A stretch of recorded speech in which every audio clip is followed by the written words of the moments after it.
Class 8 third summative evaluation অর্থাৎ তৃতীয় পর্যায়ক্রমিক মূল্যায়নের জন্য হিস্ট্রি বিষয়ের 70 নম্বর পরীক্ষার জন্য যারা প্রস্তুতি নিচ্ছ তাদের জন্য একটা সেট পুরো প্রশ্ন দিয়ে দেওয়া হলো এবং শর্ট প্রশ্নগুলোর উত্তর তোমাদের কথা মাথায় রেখে উত্তরগুলো করে দিলাম। ইন্ডিয়ান অ্যাসোসিয়েশন বা ভারত সভা তৈরি হয় 1876 খ্রিস্টাব্দ। খিলাফত আন্দোলনের সঙ্গে যুক্ত ছিল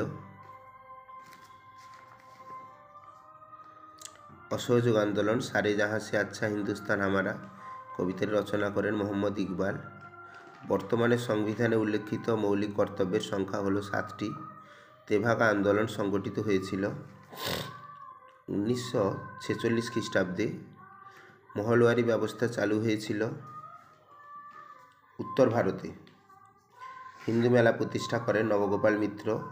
কোন আন্দোলনে নীল চাষিরা যুক্ত ছিল? এটা চম্পারণ আন্দোলন। ভারতের মুসলিম সমাজের আধুনিকীকরণের অভিযান প্রথম শুরু করেছিলেন কে? তোমরা সবাই জানো, ডক্টর সৈয়দ আহমেদ খান বা স্যার সৈয়দ আহমেদ খান, যেমন অপশান আছে তেমন। বাংলায় বিপ্লবী আন্দোলনের মুখপত্র ছিল যুগান্তর। সাম্প্রদায়িক বাঁটোয়ারা নীতি কে ঘোষণা করেছিলেন? Ramsay McDonald. ভারতের গণপরিষদের স্থায়ী সভাপতি কে নির্বাচিত হন? ডক্টর রাজেন্দ্র প্রসাদ। সিঙ্গাপুরে আজাদ হিন্দ সরকারের প্রধানমন্ত্রী কে ছিলেন? নেতাজি সুভাষচন্দ্র বসু। দক্ষিণ ভারতের বিদ্যাসাগর কাকে বলা হয়? বীরসালিঙ্গম পান্তুলুকে। কত খ্রিস্টাব্দে বঙ্গভঙ্গ রদ হয়? 1911 খ্রিস্টাব্দ। কেন্দ্রীয় আইনসভার উচ্চকক্ষকে কী বলা হয়? রাজ্যসভা। নয়জোয়ান ভারত সভা সংগঠন কে তৈরি করেছিলেন? ভগৎ সিং। কস্তম্ভের সঙ্গে খস্তম্ভ যে মিলানো, তোমরা জানো, আত্মারাম পাণ্ডুরঙ্গ হবে প্রার্থনা সমাজ। নীলদর্পণ নাটক, এটা দীনবন্ধু মিত্র। হরিশ্চন্দ্র মুখোপাধ্যায় হিন্দু প্যাট্রিয়ট। ইন্ডিয়ান লীগ শিশির কুমার ঘোষ। শিবাজি উৎসব বালগঙ্গাধর তিলক। চারের থেকে যে প্রশ্নগুলো খুবই তাৎপর্যপূর্ণ প্রশ্ন। স্যার এলিজা ইম্পে সুপ্রিম কোর্টের প্রধান বিচারপতি ছিলেন, এটা ঠিক, তোমরা ঠিক মারবে না, যেমন নির্দেশ আছে তেমন। কলকাতা এশিয়াটিক সোসাইটি প্রতিষ্ঠা করেছিলেন স্যার উইলিয়াম জোন্স। স্বাধীন পাকিস্তান রাষ্ট্রের জন্ম হয়েছিল 1947 খ্রিস্টাব্দের 14ই আগস্ট।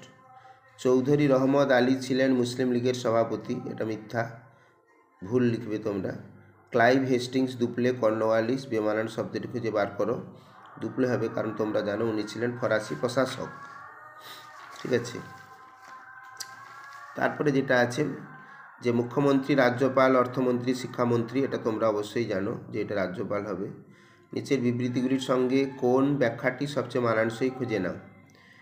অর ত্যাগে বিবৃতি, ভারতীয়রা সাইমন কমিশন বর্জন করেছিল। দেখতে পাচ্ছ এটা ব্যাখ্যা 3 হবে। সাইমন কমিশনে কোনো ভারতীয় প্রতিনিধি ছিলেন না। আ বিবৃতিতে সরকারি চাকরি ও অন্যান্য সুযোগ সুবিধার ক্ষেত্রে মুসলমানরা ক্রমশ পিছিয়ে পড়ে, তার কারণটা হলো ব্যাখ্যা 3, মুসলমানদের মধ্যে ইংরেজি শিক্ষার হার ছিল কম।